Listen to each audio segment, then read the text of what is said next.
नमस्कार प्यारे विद्यार्थियों, मैं नीतिका राजकीय कन्या उच्च विद्यालय रावलवास खुर्द जिला हिसार में हिंदी प्राध्यापिका के पद पर कार्यरत हूँ। 12वीं कक्षा की पाठ्य पुस्तक अभिव्यक्ति और माध्यम में संकलित अध्याय विभिन्न माध्यमों के लिए लेखन विषय को लेकर आज मैं आपके समक्ष प्रस्तुत हुई हूँ।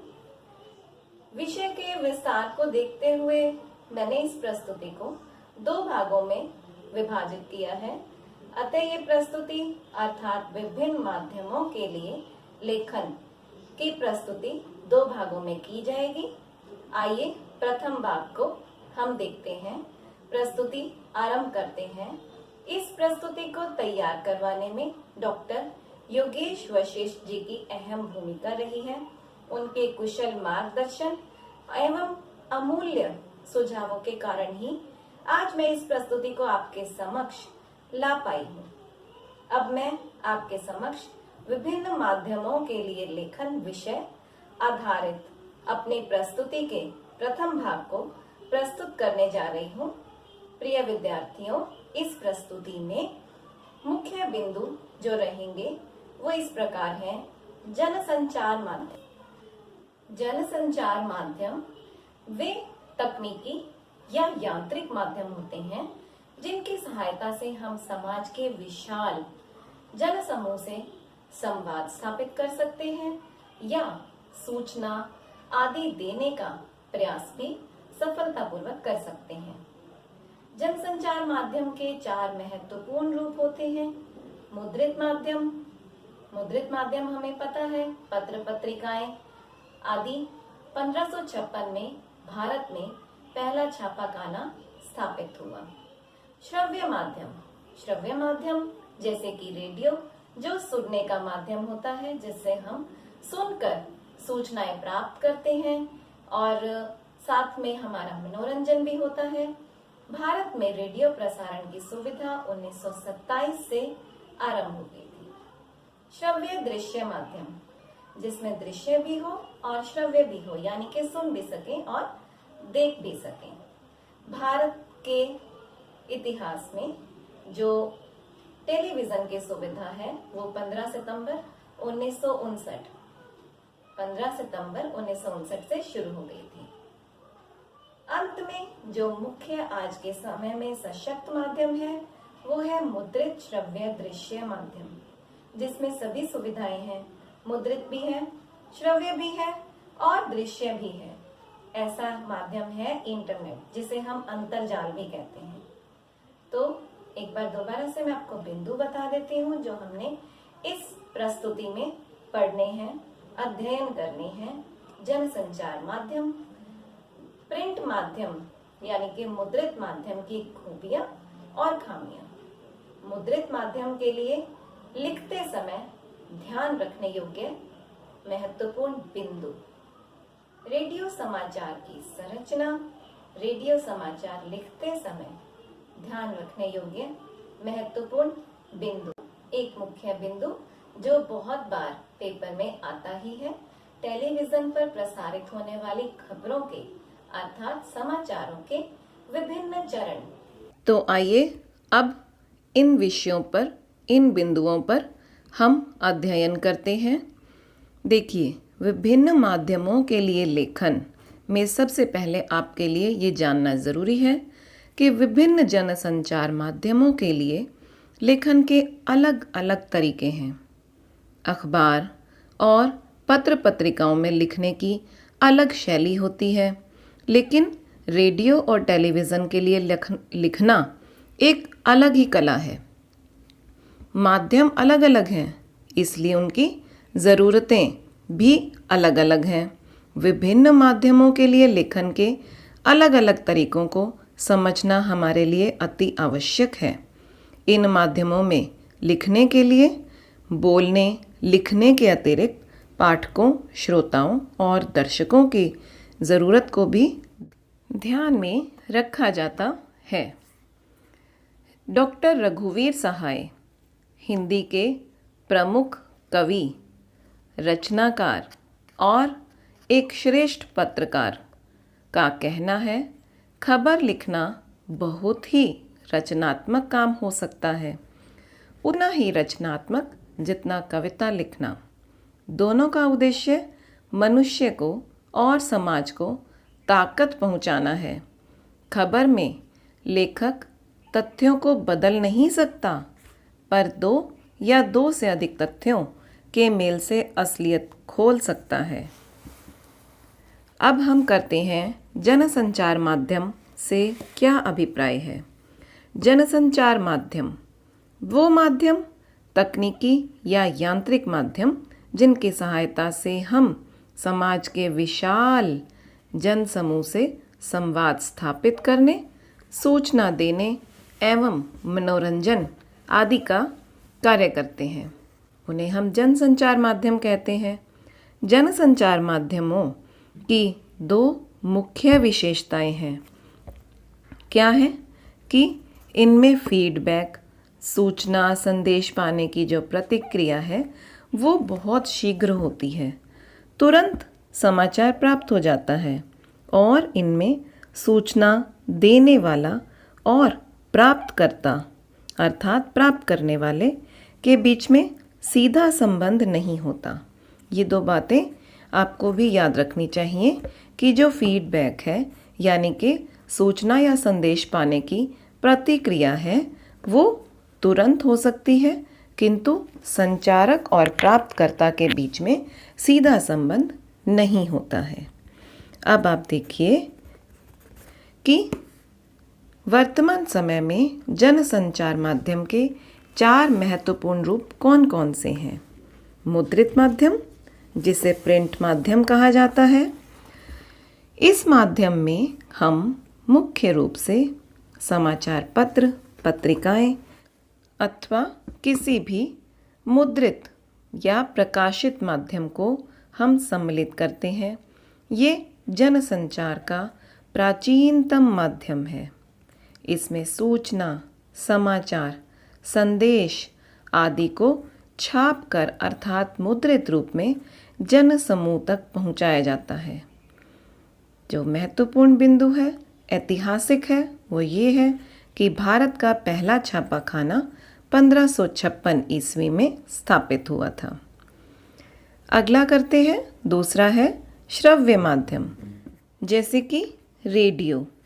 इस जनसंचार माध्यम में केवल सुनने की ही सुविधा होती है।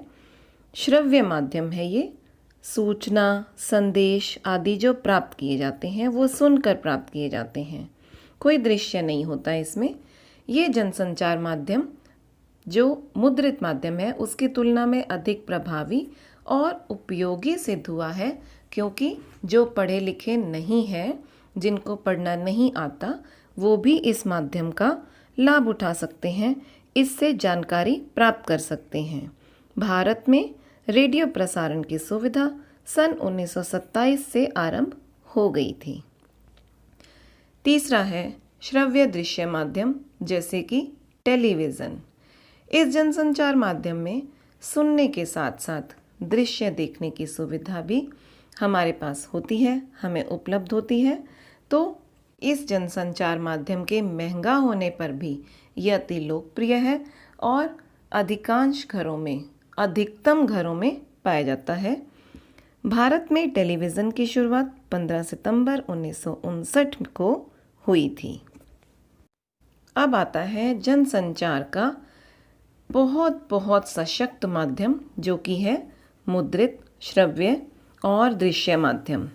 ये नवीनतम जनसंचार माध्यम है और इसमें प्राप्त संदेश आदि को पढ़ने, सुनने और देखने की सुविधा भी उपलब्ध होती है, इसलिए इसे बहुत बहुत उपयोगी और लाभदायक माना जाता है।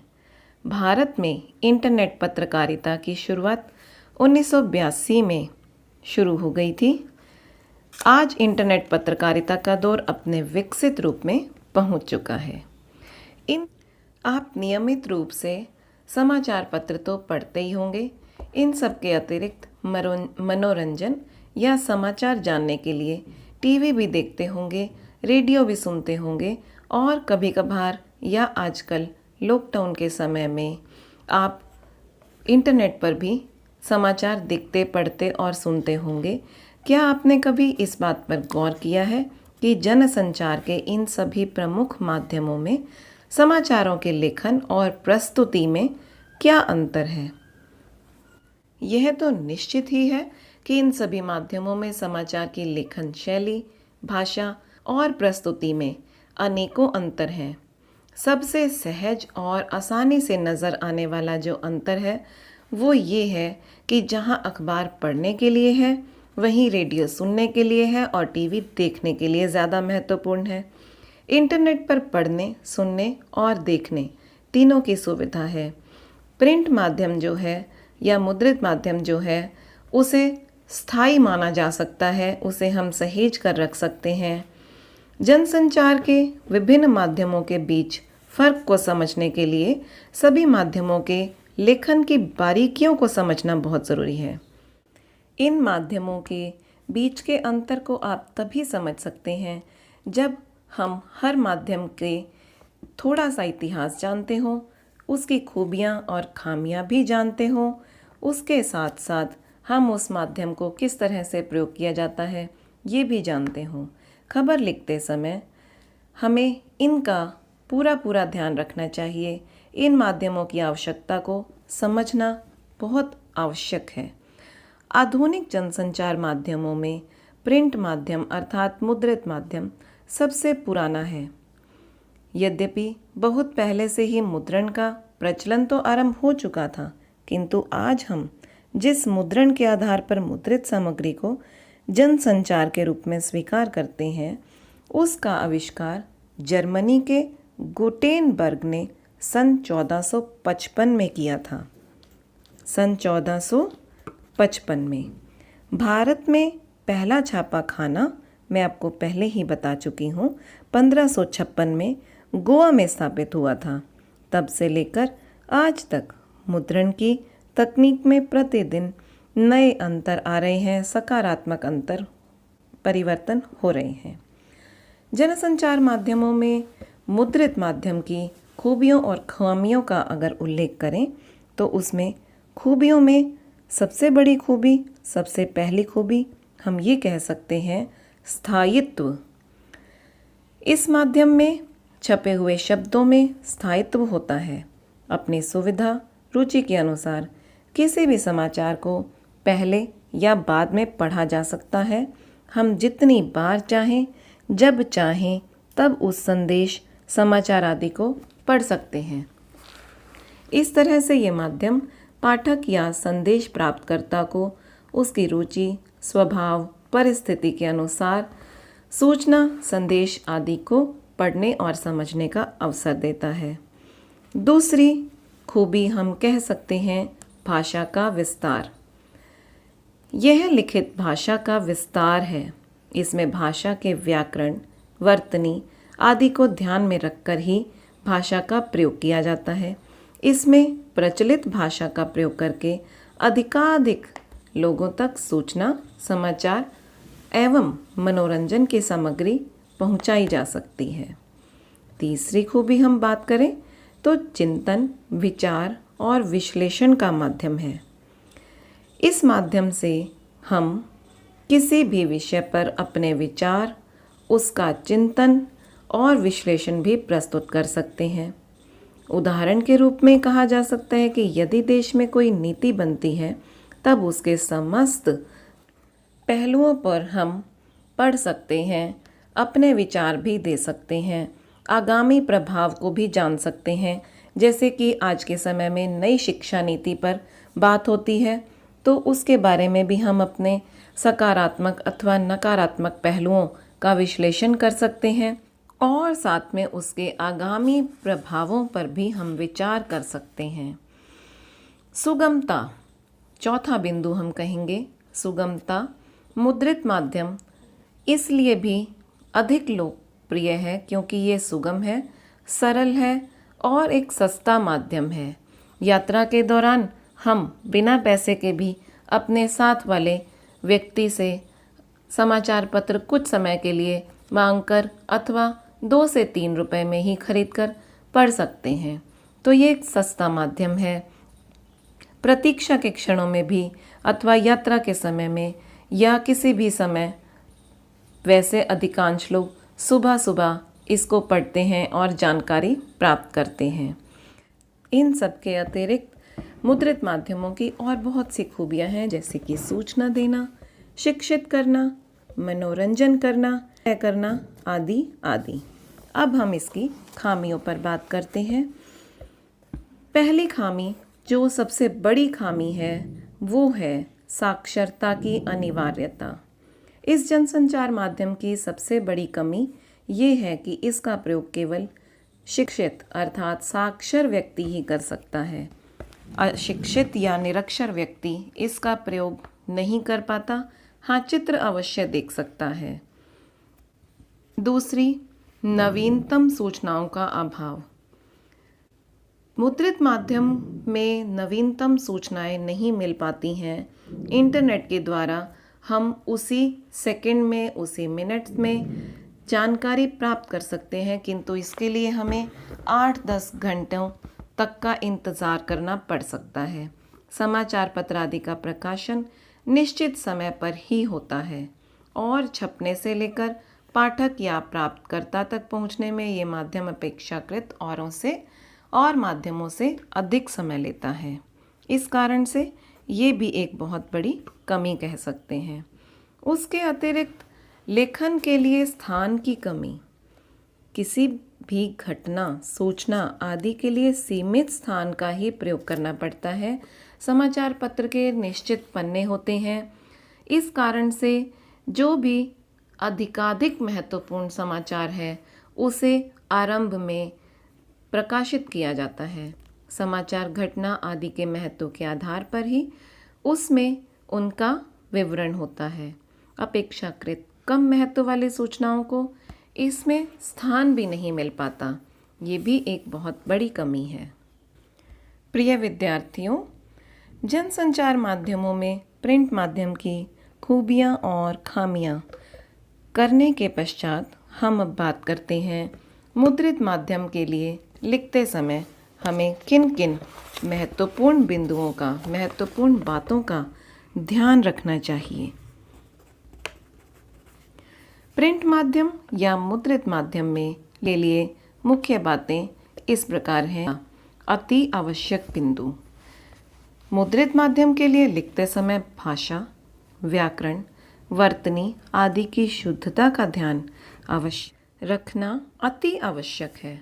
जहाँ तक संभव हो सके प्रचलित शब्दों का ही प्रयोग हो, जो उस स्थान के पाठक सरलता से पढ़ सकें। समय सीमा और स्थान का ध्यान रखना भी अति आवश्यक है। सूचनाओं, समाचारों आदि के लिए सीमित पृष्ठ ही निर्धारित हैं, इसलिए लेखन में सूचना, समाचार आदि के महत्व को ध्यान में रखकर ही उसका विस्तार किया जाए। जो घटना कुछ पुरानी हो चुकी है, उसे या तो न दिया जाए या फिर बहुत सीमित स्थान ही दिया जाए। तारतम्यता भी एक महत्वपूर्ण बिंदु है। मुद्रित माध्यम के लिए इस लिखते समय इस बात का अवश्य ध्यान रखें कि लेख में सहज, प्रभाव और प्रवाह की तारतम्यता हो, तभी उस लेख को प्रभावी माना जाता है। त्रुटियां न हो, त्रुटियों को दूर करना अति आवश्यक है। इसलिए समाचार पत्रों में एक से ज़्यादा एडिटर अर्थात संपादक रखे जाते हैं, सब एडिटर भी रखे जाते हैं, उप संपादक, ताकि त्रुटियां न रह जाएं। वाक्यगत, तथ्यगत, वर्तनीगत त्रुटि को दूर करने का हर संभव प्रयास होना ही चाहिए। तो ये थी मुद्रित माध्यम में समाचार लिखते समय ध्यान रखने योग्य महत्वपूर्ण बातें। अब हम बात करते हैं रेडियो अर्थात श्रव्य माध्यम की खूबियाँ और खामियाँ।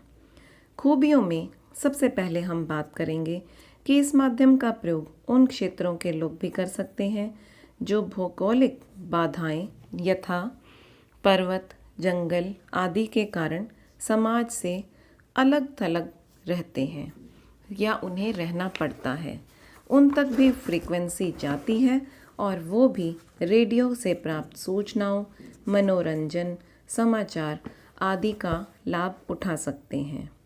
दूसरा, यदि वे साक्षर नहीं हैं, जो व्यक्ति साक्षर नहीं है वह भी इसका अच्छे से लाभ उठा सकता है। इसमें ताज़ा घटनाएं, सूचनाएं आदि को उसी समय प्रसारित किया जा सकता है। मैच आदि की खबरें तो लाइव भी दिखाई जाती हैं। इस माध्यम के द्वारा प्राकृतिक आपदाओं की जानकारी हमें समय से पहले प्राप्त हो सकती है। इससे जान माल आदि को भी बचाया जा सकता है। इसका प्रयोग करके निरक्षर या अशिक्षित व्यक्ति अनेकानेक जानकारी प्राप्त कर सकते हैं। इन सब के अतिरिक्त यह भी कोई अधिक महंगा माध्यम नहीं है, यह भी एक सस्ता माध्यम है। अतः जो गरीब परिवार है, निर्धन परिवार है, वो भी इसका उपयोग कर सकते हैं। इसी के साथ हम इसकी खामियों पर बात करें तो इसमें घटनाएं, सूचनाएं आदि संक्षिप्त रूप में ही प्रस्तुत की जाती हैं। इससे केवल महत्वपूर्ण घटनाओं, सूचनाओं की ही जानकारी प्राप्त होती है और इसमें दृश्य की सुविधा नहीं है। इस कारण से प्रामाणिकता की कुछ कमी रह जाती है।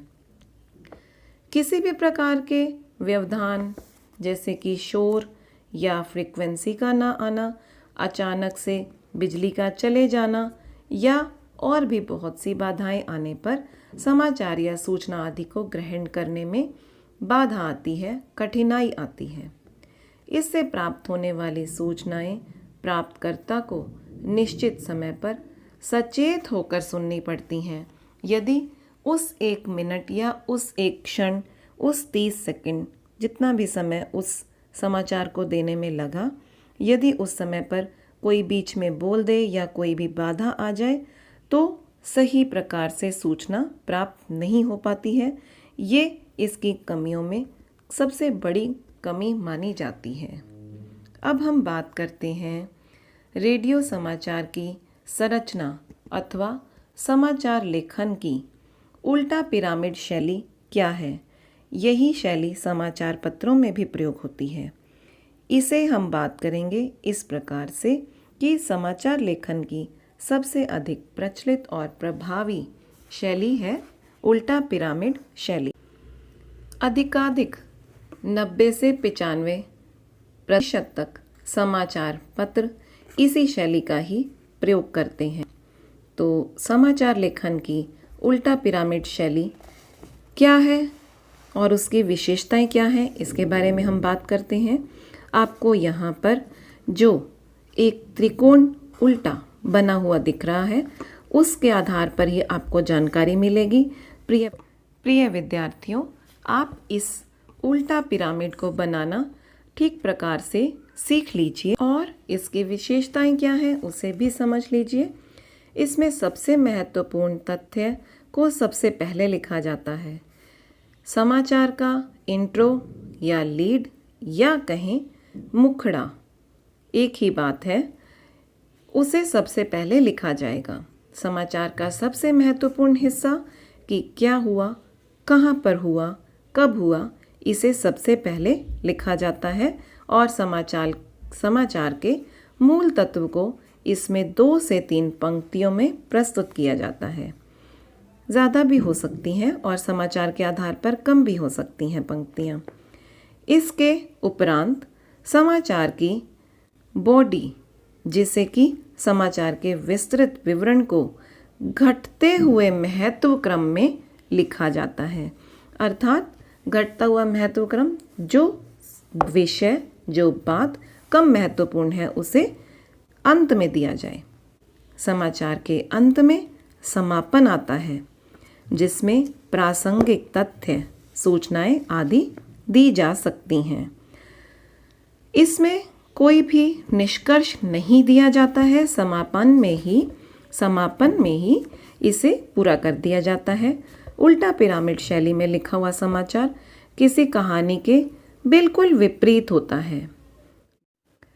जो बात अर्थात क्लाइमेक्स कहानी के अंत में दिया जाता है, समाचार में उसे सबसे आरंभ में ही बता दिया जाता है। तो ये था समाचार लेखन की उल्टा पिरामिड शैली। अब हम बात करते हैं दूरदर्शन पर प्रसारित होने वाली खबरों के विभिन्न चरण कौन कौन से हैं। इन चरणों को जिस क्रम में बताया जाए प्रिय विद्यार्थियों, उसी क्रम में ही आप इन खबरों के चरणों को याद करें। दूरदर्शन चैनल पर समाचार देने का मूल आधार वही होता है जो मुद्रित माध्यम अथवा दृश्य माध्यम में होता है। पहले सूचना देना, यही प्रथम चरण होता है कि क्या हो गया। क्या 6 ककार का ध्यान रखा जाता है समाचार में। सबसे पहले क्या, उसके बाद कहाँ और उसके बाद कब। दूरदर्शन पर ये सूचनाएं अनेक चरणों से होकर गुजरती हैं, क्योंकि दूरदर्शन एक श्रव्य माध्यम के साथ साथ दृश्य माध्यम भी है।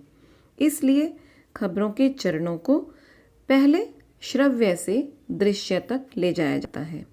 दूरदर्शन पर हम समाचार को देख और सुन सकते हैं। पहला चरण है फ्लैश या ब्रेकिंग न्यूज़। तत्कालिक घटित हुई वो महत्वपूर्ण खबर या समाचार जो कम से कम शब्दों में दर्शकों तक उसी समय पहुंचाई जाती है, फ्लैश या ब्रेकिंग न्यूज़ कहलाती है।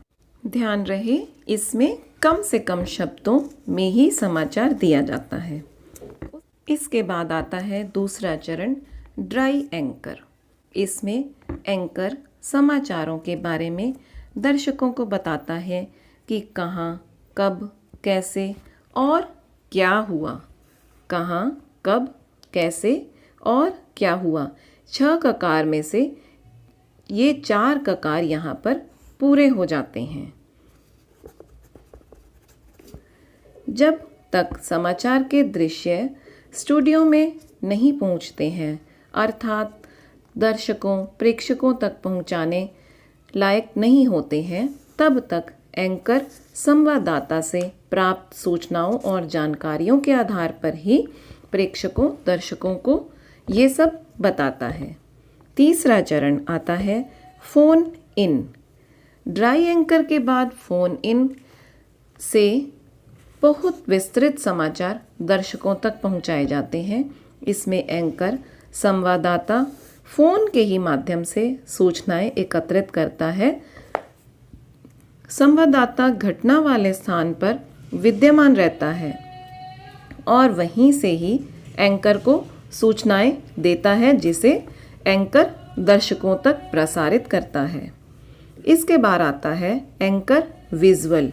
विजुअल अर्थात दृश्य और ऑडियो मतलब श्रव्य।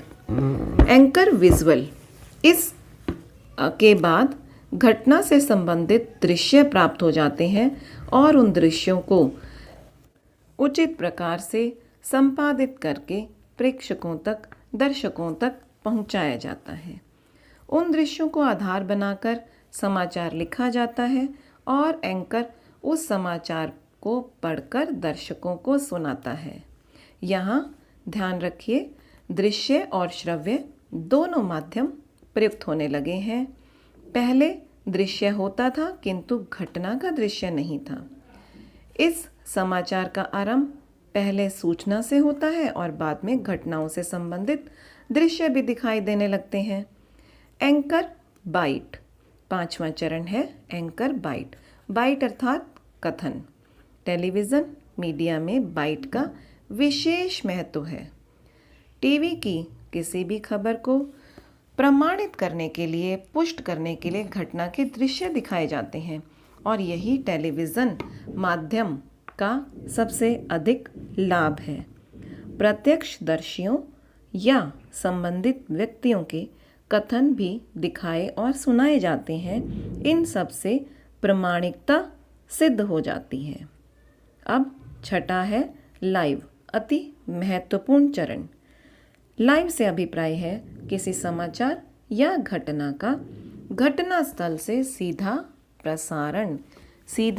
प्रसारण। लगभग सभी टीवी चैनल ये चाहते हैं कि घटना स्थल से घटना के दृश्य तत्काल दर्शकों तक पहुंचाए जाएं। इसके लिए घटना स्थल पर संवाददाता, कैमरामैन, ओबी-वैन आदि का प्रयोग करके घटना को सीधे दर्शकों तक पहुंचाए जाते हैं, दिखाए जाते हैं, बताए जाते हैं। जैसे कि उदाहरण के रूप में हम क्रिकेट मैच देखते हैं, बहुत से और मैच देखते हैं, या कभी कभी हम किसी का साक्षात्कार देखते हैं, या कोई घटना ऐसी घटित होती है, दुर्घटना घटित होती है, हमें उसके भी लाइव दृश्य दिखाए जाते हैं। अंतिम बिंदु टीवी चैनल के खबरों के चरण का है एंकर पैकेज। एंकर पैकेज के द्वारा समाचार को संपूर्ण रूप से प्रस्तुत किया जाता है। इसमें संबंधित घटना के दृश्य, यदि वीडियो उपलब्ध है तो वीडियो, उससे जुड़े लोगों के कथन, संबंधित के आधार पर कोई साक्षात्कार छोटा सा या ग्राफिक आदि के द्वारा दर्शकों तक पूर्ण सूचना पहुंचाई जाती है। तो ये 4 चरण थे: फ्लैश या breaking news, dry anchor, phone in anchor, visual anchor byte, live और एंकर पैकेज। उपरोक्त सभी बातों को ध्यान में रखकर टेलीविज़न लेखन तैयार किया जाता है और यदि आवश्यकता हो तो वाक्यों का प्रयोग किया जाता है। इसमें इस प्रकार के दृश्य प्रयोग किए जाते हैं जो एक दृश्य को दूसरे दृश्य से जोड़ सके और एक कथा के रूप में दर्शकों तक पहुंचाए जा सके, जिससे दर्शक उस घटना या उस समाचार से संबंधित निहित अर्थ को प्राप्त कर सकें। तो ये थे टीवी खबरों के विभिन्न चरण। अब महत्वपूर्ण बात यह है कि रेडियो और टेलीविज़न के समय लिखते समय ध्यान रखा जाए ताकि श्रोता, प्रेक्षक, दर्शक उसे अच्छे प्रकार से समझ सके, उसमें निहित अर्थ को ग्रहण कर सके।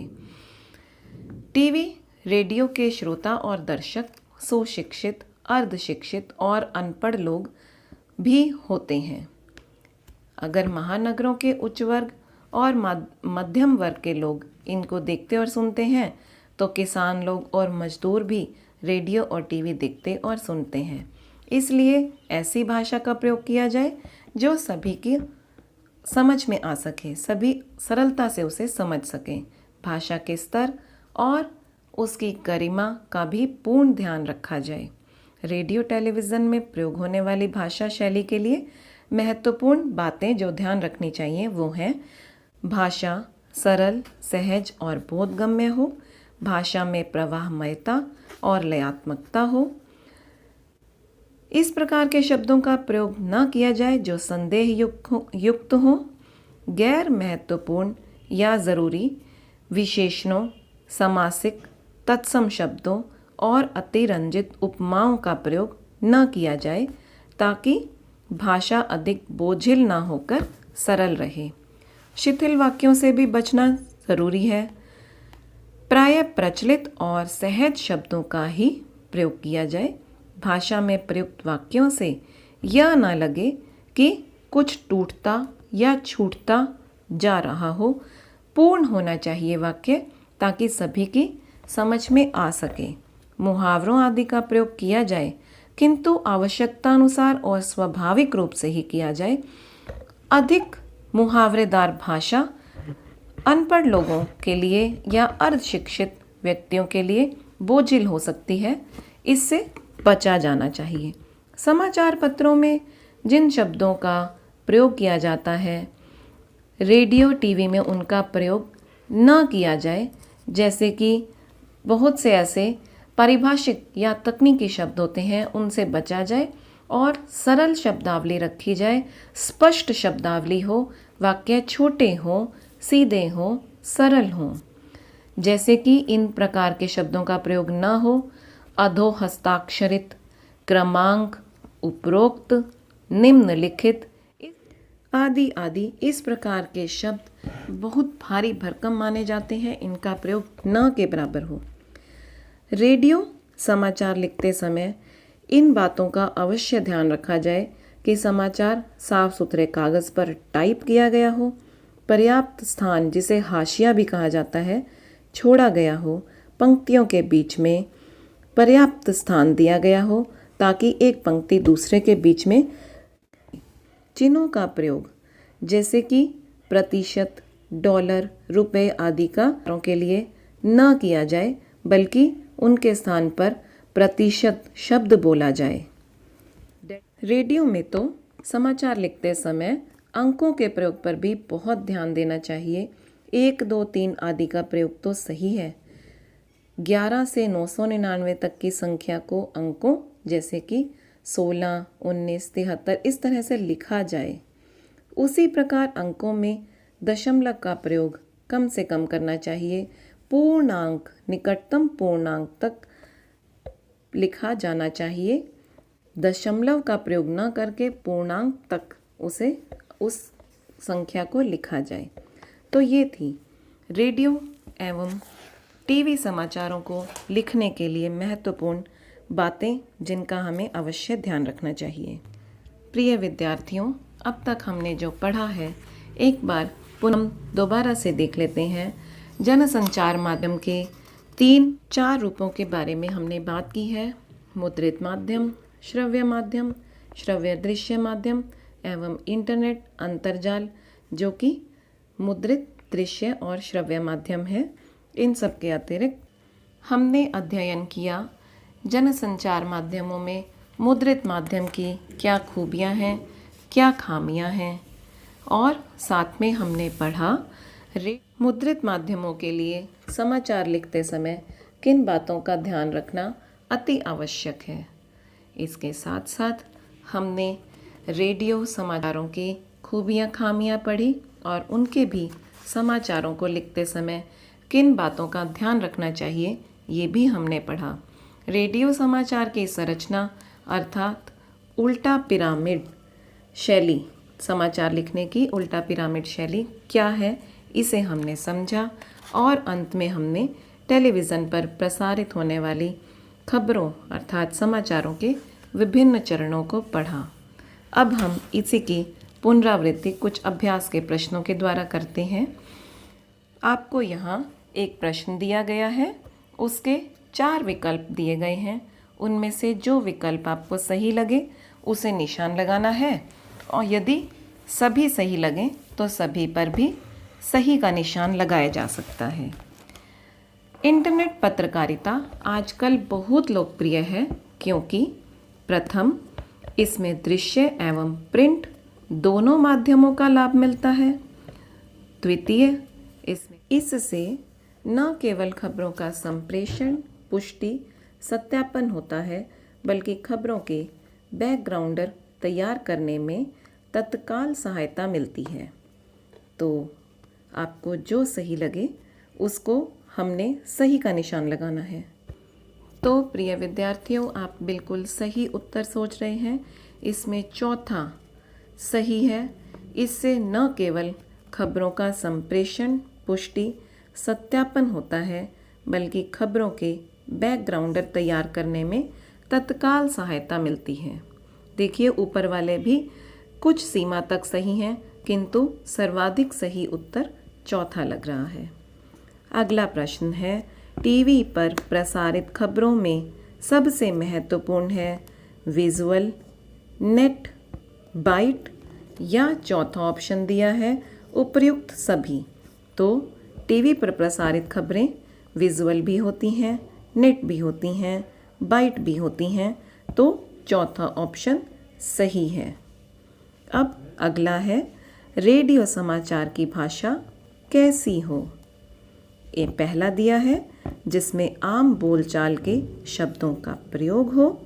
द्वितीय, जो समाचार वाचक आसानी से पढ़ सकें। तृतीय, जिसमें आम बोलचाल की भाषा के साथ साथ सटीक मुहावरों का इस्तेमाल हो।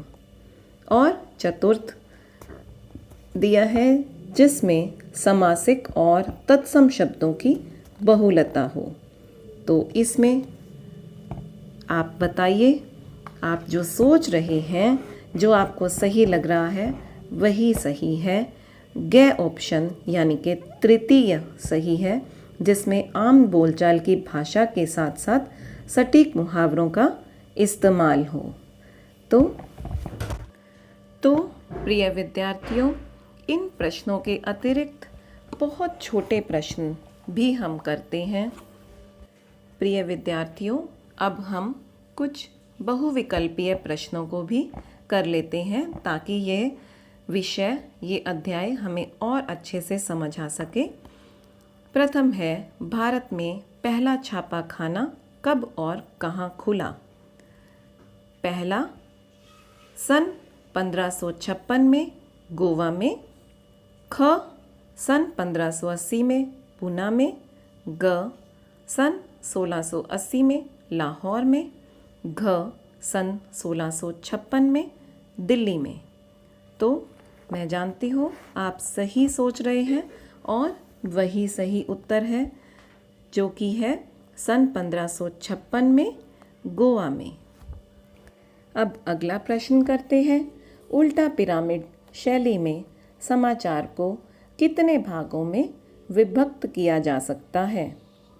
प्रथम 2, द्वितीय अर्थात ख 3, ग 4 और घ 5। तो आपने सही सोचा है, इसमें ख सही है। से 3, इंट्रो अथवा लीड अथवा मुखड़ा। दूसरा भाग बॉडी और तीसरा भाग समापन। तो ये 3 भागों में विभाजित किया जाता है। अब अगला प्रश्न करते हैं। उल्टा पिरामिड शैली का प्रारंभ का भाग कौन सा है? उल्टा पिरामिड शैली का प्रारंभ का भाग कौन सा है? क, मध्य भाग। ख, बॉडी। ग, इंट्रो या घ, समापन। तो नाम से ही पता चल रहा है, इसमें ग सही है, इंट्रो। अगला प्रश्न है, समाचार लेखन की प्रभावशाली शैली कौन सी है? क, वर्णनात्मक शैली। ख, विवेचनात्मक शैली। ग, उल्टा पिरामिड शैली या घ, फीचर शैली। तो हमने अभी ही पढ़ा है और आप भी बिल्कुल सही सोच रहे हैं, इसमें उल्टा पिरामिड शैली अर्थात ग सही है। तो प्रिय विद्यार्थियों, आशा करती हूँ आपको समझ आ गया होगा और इसका दूसरा भाग, जिसमें हम कुछ अन्य महत्वपूर्ण विषय जैसे कि इंटरनेट पत्रकारिता आदि को पढ़ेंगे।